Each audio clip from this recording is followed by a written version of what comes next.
We're thrilled to be here with you again after all this time.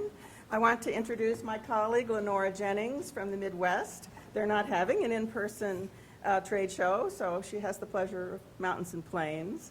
And being together with you all after all this time, thinking about your creativity and flexibility and courage, just want to thank you for working together with us over this time.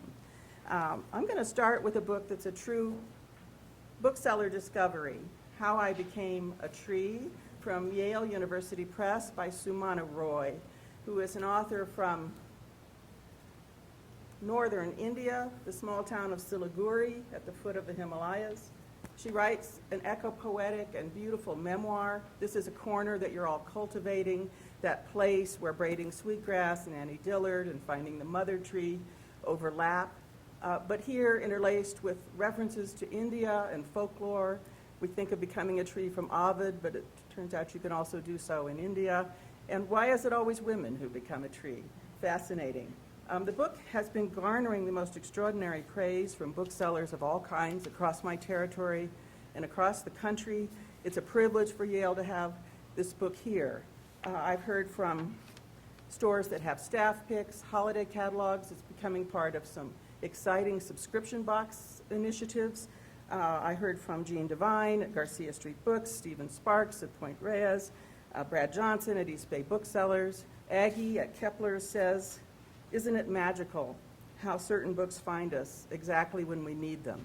This is that book. It's a true soulcraft book about our grief for the world, our longing for creation, and our inner sense of closeness with vegetative philosophy. And we're going to look at a couple of books that really beautifully go together. Art Can Help is a book you all sold out in hardback, and I love the poignancy of the title. Art can help us through these times, art and culture together. This is the great photographer Robert Adams writing an interlaced series of essays. The book in paper, we finally found a Japanese printer who could do justice. It's beautifully flapped, it's lovely, it's $16, and it's just one of those impulsive but exquisite books. And strangely, it goes, let's put them up together, almost perfectly with another Yale book that is kind of under the radar, and I don't have it on your sheet, but scribble it down, and I'll tell you more at the booth. Art and Faith. This is a book called A Theology of Making. It's a crossover book between deep faith and intense creativity and art. Makoto Fujimura is the author. It's been consistently in our top 50 books for the past year. Changing pace a bit with Thomas Piketty on our list. You'll remember when I had him for Harvard. He's a little breezier in this book, Time for Socialism. Socialism is a word that leaps out on the far left. Piketty's gone further to the left. It might be a word that gives hives to America, and that's why we love this book. It's kind of like breaking out in a rash of smart, short essays written for Le Monde, Trumpism, Brexit, gender, wealth taxation, and above all, the soul-crushing inhumanity of hypercapitalism. He takes it on. This is a wonderful, fascinating history book of humankind's fascination with self-improvement. And it turns out that our obsession with self-help has gone back to ancient Greece and ancient China and all over the world. The Greeks actually invented the personality test. So if you're interested in finding out how we are always trying to improve ourselves, this is a wonderful history. Beautiful cover. I love one of the topics, Let It Go. Yeah. And here's a book that was air freighted out to me between trade shows. I didn't have it at PMBA yesterday, but I have it at MPIBA today. The new Georgia O'Keeffe photography. We didn't know her as a photographer. This work has never been published before.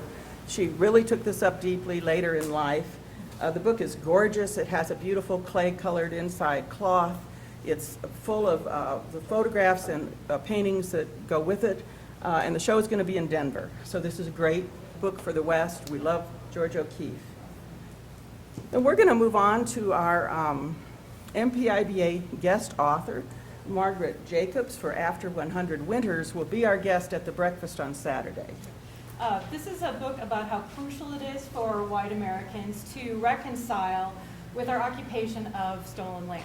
And the title comes from a settler-descended family who decided to return land to their local Punkis tribe in Nebraska. The tribe had kept some corn seeds, sacred corn seeds, for over 137 years, and they wanted to plant them. And the beauty is, after over 100 winters, the corn seeds did germinate. And I really want to praise this book for something booksellers are doing, and I'm going to call that reading towards justice. I feel like everywhere people are building bibliography and issues that matter to us at the very heart of change in our country. Border issues, Black Lives Matter, indigenous, stolen lands. There's just so much that you're doing, building these books together, and this book is a book in that category. So you might be wondering why the Laurel reads today, and that's going to be for Mary Beard on the Princeton list. We're pretty excited to have a new Mary Beard. These were the Mellon Art Lectures, and the book is gorgeously illustrated and a fantastic history package, art history. She's looking at men in power, how they have been looking into the mirror of those Caesars, wearing the laurel wreaths themselves, portraying themselves in portrait after portrait, like Marcus Aurelius on horseback. What is it about men in power and looking like a Caesar? You know what she's like. She's full of withering sarcasm and brilliant intelligence, and the publicity's starting, right? Yeah, lots of publicity. We expect this to be in the New York Times Book Review, and I believe there's an excerpt coming in the Wall Street Journal. She would be on our side of the pond if she could, and we hope to have her virtually, but unfortunately some of the in-person events could not happen. We like name brand authors at Princeton. Neil deGrasse Tyson is giving us a miniature of his grand welcome to the universe in this brief welcome. It's a whirlwind tour of the galaxy, $14.95, and really, really nice pocket science book for stacking up. Yeah. This book is out. At the point of sale.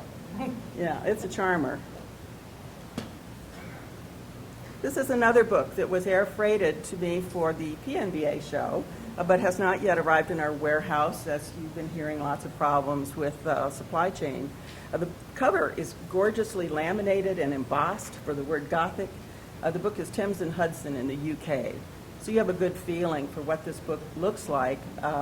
All through, there's art, culture, architecture, popular culture, film. It will not, alas, be here for Halloween, but we're figuring it's always time for goth Christmas, goth holidays. In Portland, it's got to be goth donuts. So this book was very, very exciting up there, and I think it's a winner with a long life. This is a wonderful gift book for the holidays. You know, color has always been very popular. This was originally published in 1814. A German geologist decided to create a taxonomically created guide to all the color he found in nature. And this is an incredible gift book. It has beautiful gatefolds and has been reproduced with full colors, wonderful illustrations of birds, rocks, geology, all organized by color. This is a genuine crossover book for nature, for art history, and we only have 1 minute. And so we want to also show you Birds of the World, which is Lovely. huge, 10,700 birds, every single page, a flock of birds on every page. And then we're going to do a fantastic call out for National Book Award finalists. Incredible that we have 2 of them. From Princeton, Lucas Basir, Running Out in Search of Water on the High Plains, on the depletion of the Oglala Aquifer. That's not on your sheet, but we just got word of finalist. And finalist in poetry from Yale, What Noise Against the Cane, Desiree C. Bailey. She is originally from Trinidad.